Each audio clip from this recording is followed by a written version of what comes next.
Hello everyone and welcome back to my channel. So this video is about DSSB Statistical Assistant. So in today's class हम पढ़ेंगे linear programming के questions. ठीक है, linear programming के हम practical questions तो हमने देखे हैं. देखो काफी बड़े बड़े क्वेश्चंस थे, उसमें से थ्योरी पार्ट भी बहुत ज्यादा होता है. ठीक है, आपको उन प्रैक्टिकल्स में से थ्योरी फाइंड आउट करने में थोड़ी प्रॉब्लम होती थी, तो ये कुछ क्वेश्चंस हैं जो थ्योरी बेस्ड है. सबसे पहला क्वेश्चन है आपका, solution which satisfy all the constraint of linear programming problem is called. आपको कंस्ट्रेंट्स गिवन होते थे ना कि x की वैल्यू मतलब x greater than equals to 0 होना चाहिए. ठीक है, या फिर x plus Y greater than equals to 2 5, ऐसे आपको जो कंस्ट्रेंट दिए जाते हैं, अगर वो सोल्यूशन उन सबको सेटिस्फाई करता है तो ऐसे प्रॉब्लम, ऐसे सोल्यूशन को हम क्या बोलते हैं, हमारा फिजिबल सोल्यूशन. ठीक है, तो ध्यान रखिएगा, उसको फिजिबल सोल्यूशन बोलते हैं. सो बेसिकली ये आपकी रिवीजन क्लास है. आई होप आप लोगों ने अपनी तरफ से लीनियर प्रोग्रामिंग पढ़ लिया होगा. नेक्स्ट क्वेश्चन है, any feasible solution of canonical maximization respectively minimization linear programming problem which maximize the objective function is called. अब सबसे पहले होता है आपका कैनोनिकल मैक्सिमाइजेशन का मतलब क्या है. जब आपको इक्वेशन इनइक्वालिटी की फॉर्म में गिवन होती है, तो इसको इक्वालिटी करने के लिए हम स्लैग वेरिएबल का यूज करते हैं, तो उसी को हम कैनोनिकल मैक्सिमाइजेशन बोलते हैं. तो इसमें क्या होता है कि द ऑब्जेक्टिव फंक्शन इज, इस केस में आपका फिजिबल सोल्यूशन है, तो ऑब्जेक्टिव फंक्शन इज आपका क्या होगा, ऑप्टिमल सोल्यूशन आपको इसमें मिलेगा. Any feasible solution of canonical maximization linear programming problem which maximize the objective function is called optimal optimal solution. ठीक है, नेक्स्ट है, if the constraint s set s of canonical maximization or canonical minimization linear programming problem is bounded, then the maximum or minimum value is extreme point of s. ठीक है, extreme point आपका set s है, उसका extreme point होता है आपका जिसमें आप मैक्सिमम या minimum value of the objective function attain करते हैं. अगर आपको लीनियर प्रोग्रामिंग नहीं भी आता है, तो जो अगर कोई न्यू बच्चे हैं या फिर जिनको आता भी है मगर नहीं समझ आ रहा है, तो ये मान लो ये है थ्योरी के क्वेश्चंस, रिवाइज आप इनको लर्न कर लो. ठीक है, इससे मिलता जुलता कुछ तो आएगा इस टॉपिक से, ये जैसे अगर कुछ आ गया तो आप समझ सकते हैं कि क्या सोल्यूशन हो सकता है. ठीक है, नेक्स्ट है, any unbounded linear programming problem has a unbounded constraint set. तो हमें बताना है कि अबव स्टेटमेंट ट्रू है या फॉल्स है. ठीक है, तो ये चीज बतानी है या फिर डेटा अनसफिशिएंट है, तो क्या बोला है, any unbounded linear programming problem has unbounded constraint set. तो ये स्टेटमेंट क्या है आपकी, ट्रू है. ठीक है, नेक्स्ट है, any linear programming problem having a unbounded constraint set is unbounded. तो ये स्टेटमेंट आपकी क्या होती है, फॉल्स होता है. क्या बोला है कि कोई linear programming have unbounded constraint, अगर उसके अनबाउंडेड कंस्ट्रेंट है सेट है तो इज अनबाउंडेड, तो वो भी अनबाउंडेड होगी, तो ये स्टेटमेंट हमारी फॉल्स होती है. नेक्स्ट है, इंटरसेक्शन ऑफ कॉन्वेक्स सेट. जो इंटरसेक्शन होता है कॉन्वेक्स सेट का is not a convex set, may be a convex set, is a convex set and can not be determined. तो इसका आंसर होता है आपका इज अ कॉन्वेक्स सेट. ठीक है, the closed balls of radius are greater than 0 centered at origin in r cube is a, ये आपका क्या होता है, स्फेयर एंड इट्स इंटीरियर. ठीक है, नेक्स्ट आता है, ये बेसिकली क्या बता रहे हैं, जो शेप बनती है ग्राफ्स की उसके बारे में बताया गया है. नेक्स्ट क्वेश्चन है, which of the following is और आर बाउंडेड सेट्स. तो वो आपके कौन कौन से होते हैं, आपका थर्ड मतलब सी पार्ट सही है, जिसमें आपके क्या क्या सही है, first that is unit square. ठीक है, और आपका second that is unit circle. ठीक है, तो which of the following are the bounded sets, जो कि यूनिट स्क्वायर्स होते हैं, यूनिट सर्कल होता है. नेक्स्ट है, a linear programming have a empty constraint set is said to be infeasible. ठीक है, जिसका एम्प्टी कंस्ट्रेंट सेट होता है उसको इनफिजिबल प्रोग्रामिंग प्रॉब्लम बोला जाता है. A linear programming problem having 6 main constraint and 3 non-negativity constraint. आप देखा था non-negativity होता है कि x greater than equals to 0, मतलब कि x की वैल्यू नेगेटिव नहीं हो सकती ही है, उसको नॉन नेगेटिव कंस्ट्रेंट्स बोलते हैं. Find the upper bound for the number of extreme point candidates. ठीक है, तो आपका आंसर इसमें है डी, ठीक है, ये आपके लिए होमवर्क है। देखती हूँ कि आप लोग बता पाएंगे नहीं बताएंगे, वरना हम इसको सॉल्व करेंगे। ठीक है, तो ये कुछ क्वेश्चंस आपके थोड़े प्रैक्टिकल वाले आ गए हैं। इसमें प्रैक्टिकल पार्ट है और मुझे ऐसा लगता है कि मतलब जो ये वाले टॉपिक है ना, ये अभी आपको बताए नहीं गए हैं, ये टॉपिक आपके हुए नहीं है। और आपको मैं डायरेक्ट अभी सॉल्यूशन बताऊंगी तो समझ नहीं आएगा। तो कल मेरी छुट्टी है, तो कल आई एम वर्किंग ऑन कि मैं आपका टाइम सीरीज के प्लस आपके इंडेक्स नंबर का कुछ इंपॉर्टेंट जो प्रॉपर्टीज और जो लीनियर प्रोग्रामिंग के मैंने ये क्वेश्चंस डाले थे, क्योंकि बच्चों के में आए थे मैम हमारी जो लीनियर प्रोग्रामिंग के क्वेश्चंस है वो सॉल्व करें। तो मेरा यही था कि इसमें मैं आपको आज थ्योरी करा दूं, कल आपको मैं प्रैक्टिकल बताऊंगी। कोशिश करना आप इसको सॉल्व करने की, बहुत ही ईजी है, हो जाएगा। नहीं हुआ तो हम कल तो करेंगे ही। ठीक है, नेक्स्ट है, ये भी आपका कॉन्वेक्स सेट की बात कर रहे हैं। अभी कॉन्वेक्स सेट, इसके जैसा क्वेश्चन आपका 2019 में कॉन्वेक्सिटी के बारे में आया था। ठीक है, तो ये उसी के रिलेटेड क्वेश्चंस हैं। आई गेस अभी आप लोगों को यूनियन कॉन्वेक्स, अभी ये सारे कॉन्वेक्स वाले ही आएंगे। वैसे मैं बता देती हूँ, कल क्लियर हो जाएगा जब हम उसकी थ्योरी करेंगे कि which of the following is are non convex set. तो कौन से क्या है नॉन कॉन्वेक्स सेट है? ऑप्शन नंबर सी है, दैट इज सेकेंड, जब आर स्क्वायर माइनस आपका 0 0 पर। ठीक है, second and third but not I. आपका थर्ड क्या है? Unit circle, but not I मतलब कि एक्स एक्सिस वाला नहीं है। ठीक है, तो कौन कौन से नॉन कॉन्वेक्स हैं? तो ये सेकंड और थर्ड है, फर्स्ट नहीं है। फोर्थ ऑप्शन आपको फर्स्ट तो ऑल ऑफ दी अब दिया था। यूनियन ऑफ कॉन्वेक्स सेट्स, इसको बोलते हैं हम क्या? May be a convex set. ठीक है, नेक्स्ट है, the simplex algorithm was developed in the year 1940 bye.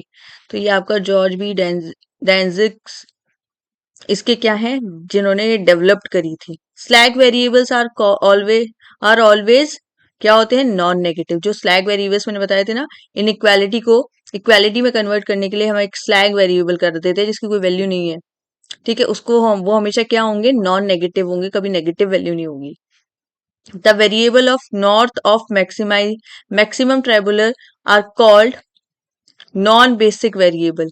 ठीक है, आई गेस मैंने आपको नॉर्थ वेस्ट ईस्ट मेथड कराया था। ठीक है, तो आप वहां से कर लेंगे। The variable of the west to the west of the minimum table are called, इनको भी बोलते हैं हम non basic variables. The variable to the east of the maximum tabular are called basic variables. सारे आपको नॉर्थ ईस्ट वेस्ट सब बताया जा रहा है कि जो नॉर्थ और वेस्ट वाले हैं वो क्या होते हैं? नॉन बेसिक वेरिएबल्स होते हैं। और वहीं पर जो ईस्ट वाले होता है वो बेसिक वेरिएबल होता है, और वहीं और साउथ वाला भी आपका क्या होता है? बेसिक वेरिएबल होता है। ऐसे याद कर लो, नॉर्थ साउथ आपका east and this side your west. ठीक है, तो ये आपके दो, ये क्या होते हैं? आपके नॉन बेसिक, और ये आपके क्या होते हैं? बेसिक। ठीक है, नेक्स्ट देखते हैं। A basic solution is a solution obtain by setting. एक बेसिक सोल्यूशन कैसा सोल्यूशन होता है? जो कि ऑब्टेन किया जाता है by setting all the independent variables equal to 0।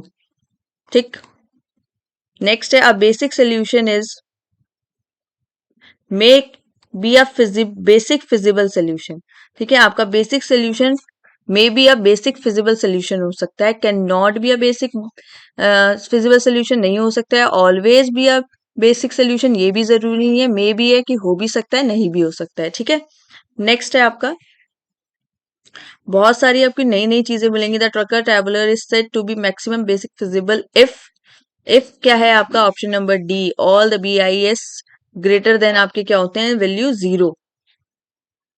The maximise, देखो आपका लीनियर प्रोग्रामिंग बहुत बड़ा चैप्टर है, टाइम इतना था नहीं, तो ये कुछ क्वेश्चंस थे जो कि आप पूरी थ्योरी पढ़ो, मतलब पूरी लीनियर प्रोग्रामिंग पढ़ोगे तो उनमें से जो इंपॉर्टेंट प्रॉपर्टीज बेस्ड क्वेश्चंस हैं, तो अभी क्या है, डायरेक्ट इन चीजों को लर्न कर लो, ग्रैब कर लो, तो आपको ये हो जाएंगे। अब आता है maximization problem is unbounded if. Maximum problem को अनबाउंडेड कहते हैं, कब कहते हैं? आपको पता होना चाहिए कब होती है अनबाउंडेड मैक्सिमाइजेशन प्रॉब्लम, जब आपका एटलीस्ट 1 CJ ग्रेटर देन 0। क्या होता है, अगर आपने सिंप्लेक्स मेथड किया होगा तो उसमें हम CJ फाइंड आउट करते हैं। ठीक है, जिसने पढ़ा होगा वो टेबल होती है उसमें CJ वैल्यू निकालते हैं, तो उसमें क्या होता है? At least 1 Cj is greater than 0 and Aij is less than equals to 0 for all I, तब आपका मैक्सिमाइजेशन प्रॉब्लम अनबाउंडेड हो जाती है। बेसिकली ये हम जब प्रैक्टिकल क्वेश्चन सॉल्व करते हैं लास्ट में हमें कंक्लूजन देना होता है कि क्या आपका अनबाउंडेड सोल्यूशन है या फिर बाउंडेड है। तो ये उसकी क्या होती है, ये है उसकी एक वो प्रॉपर्टी। जब आपका सोल्यूशन निकल के आ जाता है फिर आप कंपेयर करते हैं कि क्या ये हो पाएगा या नहीं हो पाएगा। ठीक है, नेक्स्ट क्वेश्चन देखते हैं हम लोग। नेक्स्ट है आपका in a maximum feasible basic feasible table, if all the CJs are non-negative then the basic solution of this table is, मतलब एक आपका मैक्सिमम बेसिक फिजिबल टेबल है जिसमें all the value of Cjs क्या है, non negative है। Then the आपका basic solution of this table is क्या होगा, वो क्या होगा, ऑलवेज ऑप्टिमम होगा। This is the property of always optimum. जैसे ने अनबाउंडेड की पढ़ी थी, ऐसे ये है आपकी जब ऑप्टिमम सोल्यूशन की बात करते हैं। सॉरी हम थोड़ा सा नीचे और क्वेश्चंस में हो गया एकदम से।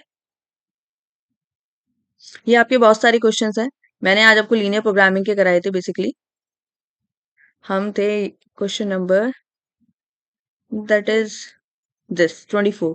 देखो ऊपर था हमारा अनबाउंडेड वाला। अनबाउंडेड की प्रॉपर्टी होती है जब एटलीस्ट वन सीजेस आपका ग्रेटर देन 0 और A I G less than equals to 0 for all I, तब आपका मैक्सिमाइजेशन प्रॉब्लम अनबाउंडेड बोलते हैं। जब आपका in a basic maximum basic feasible table के लिए हम अगर सीजेस हमारे नॉन नेगेटिव हो तो उसका क्या होगा, हमेशा ऑप्टिमम सोल्यूशन निकलेगा। ठीक है, इस केस में उसका सोल्यूशन हमेशा क्या होना है, ऑप्टिमम होना है। नेक्स्ट क्वेश्चन है मैक्सिमाइजेशन प्रॉब्लम इज इनफिजिबल। अब बात आती है कब हम मैक्सिमाइजेशन प्रॉब्लम को इनफिजिबल बोलते हैं। इफ, अब इसकी क्या प्रॉपर्टी है, एटलीस्ट वन वी आई क्या है, लेस देन 0 और A I G is greater than equals to 0 for all the value of I. ठीक है, अभी के लिए इस प्रॉपर्टी को ऐसे ही लर्न कर लो। कल मैं आपको मैक्सिमाइजेशन का ना एक टेबल बना के बताऊंगी, फिर आपको बी आई क्या है, सी जे क्या है, ये सारी वैल्यूज पता चल जाएंगी एक बार। क्योंकि क्या होता है ना, हमें थ्योरी समझने में थोड़ी दिक्कत होती है ऐसे एकदम से याद करने में। मैं वहीं पे हम उसको प्रैक्टिकल के फॉर्म में बता दें तो आपको चीजें लर्न हो जाती हैं। फिलहाल जो ग्रैब कर सकते हैं, जो लर्न कर सकते हैं, जिन्होंने, मैं ये मान के चलती हूँ कि आप लोगों ने इतनी प्रैक्टिस तो अब कर ली होगी, लीनियर प्रोग्रामिंग पढ़ ही लिया होगा सबने। तो जिन्होंने पढ़ा है उनको तो इजीली समझ आ रहा होगा, जिनको नहीं आ रहा है हम कल कवर करेंगे इस चीज को।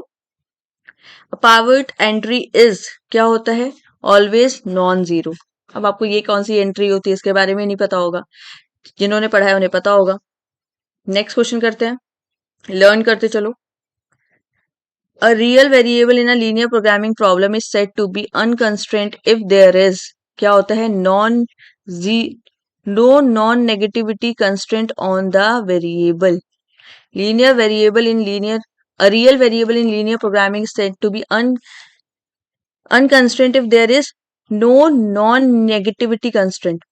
नॉन नेगेटिविटी कंस्ट्रेंट का मतलब है कि नेगेटिव ना हो। अब आ गया नो, तो इसका मतलब क्या है कि नेगेटिव नहीं है, नो नॉन नेगेटिव। तो जब अगर ऐसा कंस्ट्रेंट होगा तब उसको हम बोलते हैं अनकंस्ट्रेंट। ठीक है, नेक्स्ट है non canonical linear programming problem can have क्या हो सकता है, first and I both unconstrained variable भी हो सकता है, मतलब कि नो नॉन नेगेटिव कंस्ट्रेंट, और इक्वेशंस में इक्वेशंस ऑफ द कंस्ट्रेंट, तो ये दोनों ऑप्शन हो सकते हैं। If non-canonical linear programming problem has an equation of constraint that we introduced, मैंने बताया था हम इसमें क्या करते हैं, इंट्रोड्यूस, हम स्लैग वेरिएबल इंस्टीट्यूट करते हैं। इनइक्वालिटी को हटाने के लिए, उसको इक्वल बनाने के लिए हम एक स्लैग वेरिएबल ऐड कर देते हैं। तो क्या होता है, देन वी इंट्रोड्यूस, जो हम स्लैग वेरिएबल करते हैं वो क्या होता है, स्लैग वेरिएबल की किसके इक्वल होता है, वो स्लैग वेरिएबल जो कि 0 है, उसकी वैल्यू कोई नहीं है। मान लो कि आपके पास x plus Y plus Z equals to 0 है, यहाँ पर x plus Y equals to मतलब 5 है 6 है, तो यहाँ पे z वेरिएबल नहीं है। ठीक है, तो इस इनइक्वालिटी को हटाने के लिए हमने वहां पे अपना एक स्लैग वेरिएबल लगा दिया। ठीक है, या फिर कुछ था, मतलब यहाँ पर चीज थी वहां नहीं थी, तो हमने उसको एक्स्ट्रा ऐड कर दिया, वहां पे स्लैग लगा दिया। ठीक, अब देखो ये इसमें सारे आपके यही टॉपिक हैं। ठीक है, बेसिकली मेरे को अब दिखाना था कि क्या चीजें हैं जो हम कल करेंगे। आई होप मैं ट्राई करूंगी कि मैं ज़्यादातर लीनियर प्रोग्रामिंग के ही क्वेश्चंस आपको कराऊं। ये सारे स्लैग वेरिएबल के क्वेश्चंस थे, ये जितने भी हैं स्लैग वेरिएबल के हैं। अभी आप लोगों को चीज़ें क्लियर नहीं होंगी जब तक आपको ये टॉपिक नहीं पता चलेगा। तो मुझे कमेंट सेक्शन में बताना कि किसको ये टॉपिक आता है, ठीक है, या जिनको नहीं आ रहा था। इसलिए ही मैं कोशिश यही है कि मैं इसको आपको कराऊं ही कल, क्योंकि आप लोगों को ये ऐसे समझ नहीं आएगा। तो ये जितने भी हैं फिर ये डुअल मेथड के हैं, सिंप्लेक्स मेथड के फॉर्मूले हैं, यहाँ तक सिंप्लेक्स है, ये सब वही वाले क्वेश्चंस है। तो ये चीजें आपको, अगर आपको जिसके पास सोल्यूशंस है, जिनको थ्योरी से पढ़ना, जिनको डायरेक्ट याद करना है, अब टाइम कम है, कल तक का ही तो आपका एग्जाम है, तो मतलब 2 दिन बचे हैं, तो वो यहाँ से लर्न कर सकते हैं। कोई प्रॉब्लम नहीं है लर्न करने में भी। आपको वहाँ सोल्यूशन सॉल्व नहीं करने, अगर थ्योरी आएगी तो थ्योरी में तो आपको डायरेक्ट आंसर पता होना चाहिए। तो मैंने काफी सारे लीनियर प्रोग्रामिंग के क्वेश्चन डाले हैं, मैंग्रोव चेन के भी क्वेश्चन हैं इसमें, वो हमने करा नहीं है टॉपिक, ठीक है। मगर मैंने आपको प्रैक्टिस के लिए डाला है, क्योंकि मुझे काफी बच्चों ने बोला था कि मैम ये भी करना है, तो मैंने आपको सोल्यूशन में दे दिया। ड्यू टू लिमिटेड टाइम एकदम से आपका एग्जाम आ गया, जब भी मेरी ये पीडीएफ बनी थी, that's why I am not able to कि मैं आपको एक एक क्वेश्चन प्रैक्टिस करा पाऊँ। तो मैंने कोशिश किया कि मैं आपको दूं, आप लोग खुद से इस पे काम करें। एक टॉपिक और था आपका, ये आपका है एफ रेशियो के क्वेश्चंस, आपको हाइपोथेसिस के क्वेश्चन, एफ डिस्ट्रीब्यूशन के क्वेश्चंस भी काफी अलग अलग हैं, देखोगे ना आप, ये देखो, let me check your video, it's clear. देखो आपका क्या है, मीन, जो हम मीन निकालना होता है एफ डिस्ट्रीब्यूशन का, तो वो किसके इक्वल होता है, उसका फॉर्मूला होता है आपका, ये मैं जल्दी जल्दी आपको कुछ चीजें बता देती हूँ। जब एफ डिस्ट्रीब्यूशन का हमें मीन निकालना होता है, तो वो आपका निकलता है V square divided by V square minus 2, ठीक है। फॉर कब, जब आपकी वी टू की वैल्यू ग्रेटर है 2 इंटू में वी टू, ग्रेटर देन 2 है, ठीक है, ग्रेटर देन 2, जब आपकी वी टू की वैल्यू ग्रेटर देन 2 है, ठीक है। और V two denotes the degree of freedom of F distribution, V two क्या डिनोट करता है, degree of freedom of F distribution, तो ये आपका मीन का फॉर्मूला है, ठीक है। जब आपका वी टू ग्रेटर देन 2 है, तो आपका ऑप्शन नंबर ए इसका करेक्ट था। नेक्स्ट देखते हैं, the variance is equals to, अब बताना है कि वेरियंस कितना होगा, equals to v1 plus V two minus में 2 डिवाइडेड बाई v1 मल्टीप्लाई में v2 माइनस 2 का होल स्क्वायर मल्टीप्लाई में v2 माइनस 4, फॉर आपकी v2 की वैल्यू क्या है, ग्रेटर देन 4 है, फॉर एफ डिस्ट्रीब्यूशन, तो ये स्टेटमेंट आपकी क्या है, फॉल्स है, ठीक है। ये फॉर्मूला इसका फॉल्स है, करेक्ट फॉर्मूला आपका क्या है, 2 की मल्टीप्लाई v2 का स्क्वायर मल्टीप्लाई में v1 v2 minus 2 divided by v2 minus 2 का होल स्क्वायर मल्टीप्लाई में v2 माइनस 4, ये आपका करेक्ट फॉर्मूला है। अब देखो इसमें प्रॉब्लम क्या थी, इसमें ये आपका दे दिया, इसके साथ जो 2 इंटू में v2 का स्क्वायर ये नहीं था। नीचे की बात करें तो नीचे का क्या था, इसमें एकदम करेक्ट था, नीचे में कोई प्रॉब्लम थी, फॉर्मूला ऊपर वाले में बस एक ये वेरिएबल जो हमें मल्टीप्लाई करना था ये नहीं था, तो ये इसका करेक्ट फॉर्मूला है। तो ये आपके फॉर्मूले लिखे हैं मैंने, क्वेश्चन अगर आ गया आपको तो वैल्यू गिवन होगी, आपको सिंपल पुट करना है। मैंने ट्राई किया है कि आपको नए नए टॉपिक्स करा सकूं इस पे। Which of the following distribution continuous, continuous कौन सा होता है आपका, F distribution. Binomial Poisson hyper geometric distribution क्या है, डिस्क्रीट है। एफ क्या है, खाली आपका एक कॉन्टिन्यूस डिस्ट्रीब्यूशन है इन सारे गिवन डिस्ट्रीब्यूशंस में, ठीक है। नेक्स्ट है, which of the following distribution is use to compare to variance, कौन सा डिस्ट्रीब्यूशन जिसमें आप दो वेरिएंस को कवर वो मेजर करते हैं, कंपेयर करते हैं, वो आपका एफ डिस्ट्रीब्यूशन है, ठीक है। F distribution can not take negative values, तो ये आपकी स्टेटमेंट क्या है, ट्रू है। एफ डिस्ट्रीब्यूशन में कभी भी नेगेटिव वैल्यूज नहीं होंगी, the value of F distribution is always positive या फिर 0। The variance are the squares of deviation, hence cannot assume negative values, it values lies between 0 to positive infinity, ठीक है। Next है आपका, अब देखो यहाँ पर रिवीजन हो रहा है आपका एफ डिस्ट्रीब्यूशन का, तो एफ डिस्ट्रीब्यूशन का फॉर्मूला आ गया सीधे, आपको variance, find variance for F distribution with v1 5 and v2 9, आपको वेरिएंस बताना है। अब आपको वेरिएंस का फॉर्मूला अभी भी बताया है मैंने एफ डिस्ट्रीब्यूशन में, जब हमें वेरिएंस निकालना हो हमारे एक्स वेरिएबल का, 2 मल्टीप्लाई में V2 का होल V2 का स्क्वायर मल्टीप्लाई में V1 प्लस V2 माइनस में 2 डिवाइडेड बाय V1 मल्टीप्लाई में V2 माइनस 2 का होल स्क्वायर मल्टीप्लाई में आपका V2 माइनस 4 का स्क्वायर। ये फॉर्मूला है। V1 आपको पता है, V2 आपको पता है, वैल्यू पुट करो, सॉल्यूशन भी गिवन है, आपका आएगा 1.578। ठीक है, क्लियर हो गया। सॉरी ये मैंने गलत कर दिया, थोड़ा सा 8 7 है, थोड़ा गड़बड़ हो जाता है, एक जैसी चीजें थी। फर्स्ट आंसर है, इसको आप सॉल्व करना।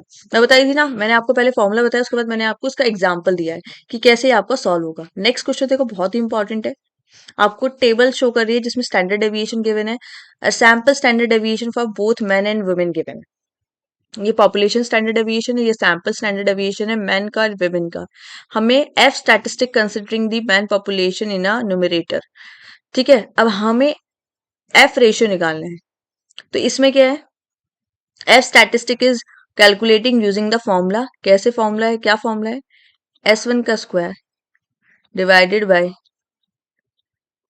पॉपुलेशन ऑफ S1 का स्क्वायर डिवाइडेड बाय होल है S2 का square divided by standard deviation का स्क्वायर, किसका, पॉपुलेशन सेकंड का। आपके पास सारे वेरिएबल्स है, सारे वेरिएबल हैं। सैंपल का स्टैंडर्ड डेविएशन है 35, उसका स्क्वायर डिवाइडेड बाय पॉपुलेशन का 30। ये रिवर्स कर देंगे तो पॉपुलेशन का ऊपर चला जाएगा सैंपल 2 का, मैं यहाँ लिख देती हूँ 35 का स्क्वायर डिवाइडेड बाय 30 का स्क्वायर मल्टीप्लाई कर देते हैं, वैल्यू ऊपर चली जाएगी 50 का स्क्वायर डिवाइडेड बाय 45 का स्क्वायर। इसको सॉल्व करो, आपका आंसर आ जाएगा ऑप्शन नंबर सी।